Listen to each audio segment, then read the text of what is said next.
श्रीमद् भागवत गीता यथारूप अध्याय 18 संन्यास की सिद्धि द परफेक्शन ऑफ रिनोन्सिएशन श्लोक 46। अब इस श्लोक में भगवान अर्जुन को बता रहे हैं कि मनुष्य अपने कर्म करते हुए पूर्णता कैसे प्राप्त कर सकता है। यत प्रवृत्ति भूतानां येन सर्वम् इदं ततं स्वकर्मणा तम् अभ्यर्च्य सिद्धिं विन्दति मानवः। एक बार पुनः सुने। यतः प्रवृत्ति भूतानां येन सर्वम् इदं ततं स्वकर्मणा तम् अभ्यर्च्य सिद्धिं विन्दति मानव।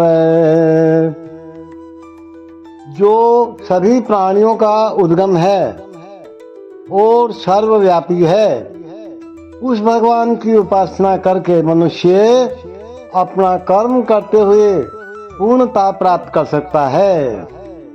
देखो 15वें अध्याय में बताया जा चुका है कि सारे जीव परमेश्वर के भिन्न अंश हैं। इस प्रकार परमेश्वर ही सभी जीवों के आदि हैं। वेदांत सूत्र में इसकी पुष्टि हुई है। जन्मादस्य यतः, अतएव परमेश्वर प्रत्येक जीव के जीवन के उद्गम है।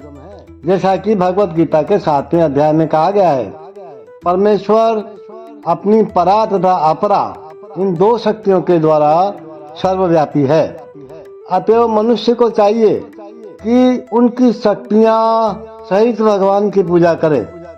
सामान्यतया वैष्णव जन परमेश्वर की पूजा उनकी अंतरंगा शक्ति समेत करते हैं। उनकी बहिरंगा शक्ति उनकी अंतरंगा शक्ति का विकृत प्रतिबिंब है। बहिरंगा शक्ति पृष्ठभूमि है, लेकिन परमेश्वर परमात्मा रूप में पूर्णांश का विस्तार करके सर्वत्र स्थित है। वे सर्वत्र समस्त देवताओं, मनुष्यों और पशुओं के परमात्मा हैं। अतएव मनुष्य को यह जानना चाहिए कि परमेश्वर का भिन्न अंश होने के कारण उसका कर्तव्य है कि वह भगवान की सेवा करे। देखो, प्रत्येक व्यक्ति को कृष्ण भावनामृत में भगवान की भक्ति तो करनी चाहिए।